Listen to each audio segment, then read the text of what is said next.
Hi,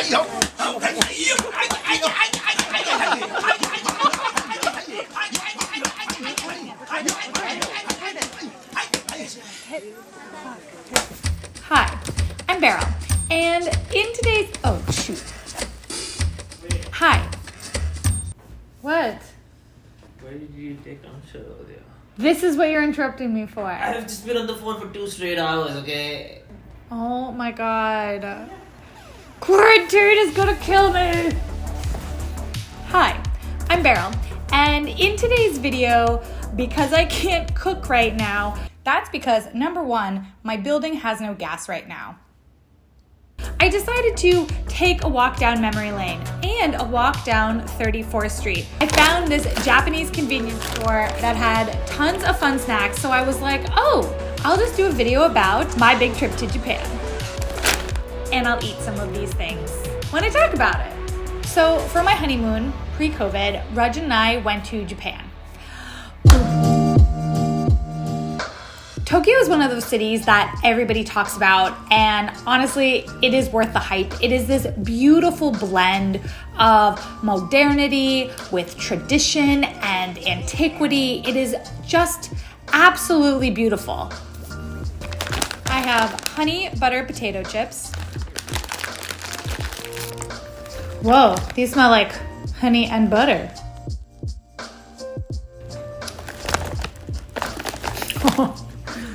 I mean, yeah, that's really good.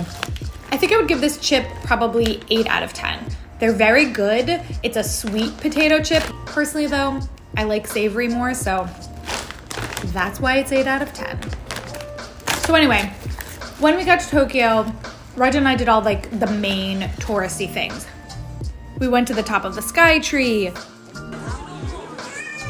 went to some of like the major shrines and like tourist markets. I mean, in general though, like we just walked a lot. That's one of my favorite things to do anyway when I travel, is just kind of walk around. One of the cool things about going to Japan was that before going there, I had the benefit of having had already produced a ton of stories out of Japan. And so I had this list of places that I wanted to go. Like this Wisteria Garden in Ashikaga. We had to take this weird bus ride to get there, but man, the flowers were amazing. And I had wisteria flavored ice cream that, if I'm being honest, it kind of just tasted like the color purple. I wish it was chocolate, not wisteria. We went to the robot restaurant that my coworker Dave Yim did a story on. Man, that place was, it was a trip. I got to see the people who make these amazing sugared lollipops that I did a story on. And I tried to find the white strawberries that I did a story on, but I could only find these blush pink ones. But they tasted good. They better be good. They tasted like strawberries. Savory Chips. Ooh, they do look like Cheetos. Ooh, I don't know if I like this. Do I like this? They're like garlicky. It tastes a little bit like pesto. There's something happening here and I don't know if I like it. Anyway, you might not be surprised that one of the main reasons that I did want to go to Japan though was for the food. I bought inari. So good. It's gonna be good. Strawberry macaroon cake. Yes, please. Boom! Tofu is gonna be boiling. This is literally my favorite meal in Japan. It's a tofu salad and they're always incredible. Japan has so many different cuisines. It is so much more than sushi or udon or ramen. There is just amazing culinary diversity in Japan and I wanted to try all of it. There's so much food we barely have space. This is the face of someone who ate too much tempura. I think I'm gonna have to rate this one 5 out of 10. It's too garlicky. It's okay. Like it's okay. That's 5 is it's okay. Anyway, so after a couple days in Tokyo, we got on the bullet train Not, of course, before I found my most perfect bento box to eat on the train. It takes about an hour and 40 minutes to go from Tokyo to Kyoto. It is so easy. You can kind of feel the speed of the bullet train, which I wasn't sure if you could, but there's definitely like moments where all of a sudden you're like, oh my God, I'm going 200 miles an hour. So that was kind of funky. For me, Kyoto was just a dream city. It is full of these tiny little side streets that were just so old and had these beautiful rivers running through it, and the food scene there was just incredible. Nishiki Market in Kyoto was probably my favorite place. Real wasabi. It's just full of different food vendors selling pre-made foods and fresh foods.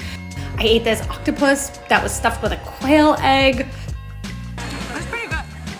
Takoyaki, which is pieces of octopus that are cooked in the savory batter topped with ginger, and takoyaki sauce, which is kind of a sweet sauce. Oh my God, I love them. Takoyaki.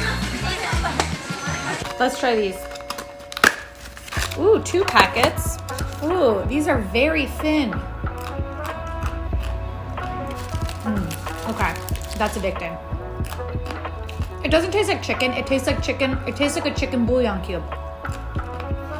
Okay, so I guess it tastes like chicken. So the nice thing about Kyoto is that you can do all of these day trips from there. And one of them is to the bamboo forest, which is a very popular thing to do.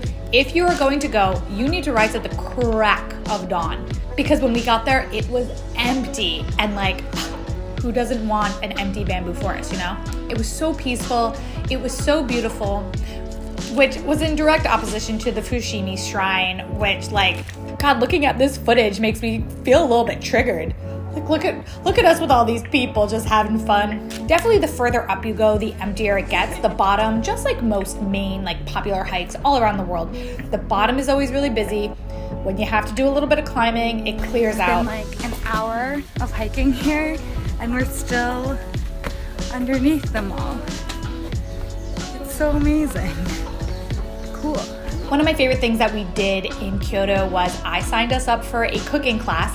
Taking a cooking class, if you can, while you travel is just, I really recommend it. I loved our instructors. They were so nice. It was a blast. Then we got on a train and we went to Nara, Japan, and we had to go to Nara because my first like viral video that I ever made was from Nara. And it was about a guy who pounds mochi. And in Nara, they have these deer that are so used to being around people that they will bow to you. So you buy these deer crackers and the deer bow to you to get them.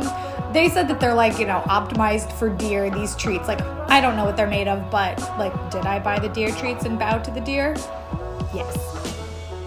Nara also has tons of beautiful temples and shrines. You couldn't really film in them, so I filmed some exteriors. But it is just a beautiful, beautiful little town. Loved it. Okay, these I'm rating, honestly, 10 out of 10.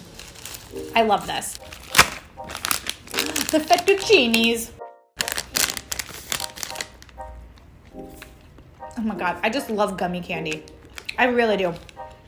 Hakone might not come up when you're researching what to do or where to go in Japan, but Hakone was quite possibly my favorite place that we went. It is a tiny little mountain town that is known for its hot springs.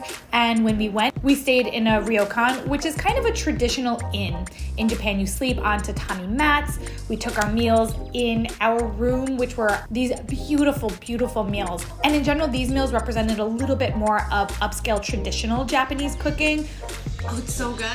You have to taste it. One of the reasons that we chose the ryokan that we did is because it gave you access, like private access to hot springs. Now I don't have any footage of that because it was no clothing. Just kidding. While we were there, I had read about these eggs that get boiled in sulfur water at this nearby big mountain, so I dragged Rajat there to eat these sulfur eggs. They're supposed to bring you good luck. I don't know why I was disappointed when I saw that they were white on the inside. I just kind of was. I had this image, like, you know, the outside was black, but I feel like I wanted a black sulfur egg. I could finish this pack. We made our way back to Tokyo, and by then, I think we both felt a lot more comfortable being in Japan, being around the language. I also became obsessed with gachapons, which are, you know, if you are American, you know, outside of the grocery store, you put in a quarter and get those stupid, terrible stickers. In Japan, you get these amazing, cute little toys that cost around usually like $1 up to $5. I really went a little bit crazy. All of these. I also dragged Rudget to this kind of like sushi train place that I saw that for every 5 plates of sushi you ate, you would put it into this like clean, I don't know, like a slide, and then you could win a prize. We did not win any prizes, but we did eat a lot of sushi. I have to give Asha one. Asha! Let's see if Asha likes the treat. Oh, she's so gentle. She loves it. Anyway, so then we left. And it was just a wonderful, wonderful trip. And I learned so much. And that's about it. I ordered an electric hot plate. So hopefully that's coming tomorrow so I can cook again. Until then, I will see you all next week. Bye.